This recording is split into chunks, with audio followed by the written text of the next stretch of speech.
ଘସିପୁରାରେ ଶାନ୍ତି ଫେରିବା ପ୍ରତିବଦଳରେ ବଢ଼ୁଛି ଅଶାନ୍ତି। ପୁଣି ଜଣେ ବ୍ୟକ୍ତିଙ୍କୁ କରାଯାଇଛି ହତ୍ୟା। ସ୍ଥାନୀୟ ଅଞ୍ଚଳରେ ଭୟର ବାତାବରଣ। କେନ୍ଦୁଝର ଜିଲ୍ଲା ଘସିପୁରା ଦେଓଗାଁ ପଞ୍ଚାୟତ ଡିହସାହି ଗାଁର ବିପିନ ପରିଡ଼ାଙ୍କୁ ଗାଁର ରବି ନାୟକ, ବାଣ୍ଠୁ ନାୟକ ଓ ବାଦଲ ନାୟକ ହତ୍ୟା କରିଥିବା ନେଇ ଅଭିଯୋଗ ହୋଇଛି।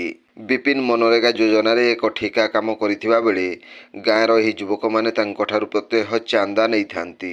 ସେହିଭଳି ତାଙ୍କ ପୁଅ ପାଖରୁ ଏହି ପିଲାମାନେ ଚାନ୍ଦା ମାଗିଥିଲେ ହେଲେ ସେ ନ ଦେବାରୁ ତାଙ୍କ ବାଇକ୍ ରଖିଦେବା ସହ ପରିବାର ଲୋକଙ୍କୁ ଠେଙ୍ଗାରେ ଆକ୍ରମଣ କରିଥିଲେ। ଏଥିରେ ବିପିନ ଗୁରୁତର ହେବା ପରେ ପରିବାର ଲୋକେ ତାଙ୍କୁ ଆନନ୍ଦପୁର ଉପଖଣ୍ଡ ମେଡିକାଲ ନେଇଥିଲେ। ମେଡିକାଲରେ ପହଞ୍ଚିବା ପରେ ଡାକ୍ତର ତାଙ୍କୁ ମୃତ ଘୋଷଣା କରିଛନ୍ତି। ତେବେ ଘଟଣାର ତଦନ୍ତ କରି ତୁରନ୍ତ କାର୍ଯ୍ୟାନୁଷ୍ଠାନ ପାଇଁ ତାଙ୍କ ପରିବାର ପକ୍ଷରୁ ଥାନାରେ ଅଭିଯୋଗ ହୋଇଛି। Bureau report, Janajagaran Odia.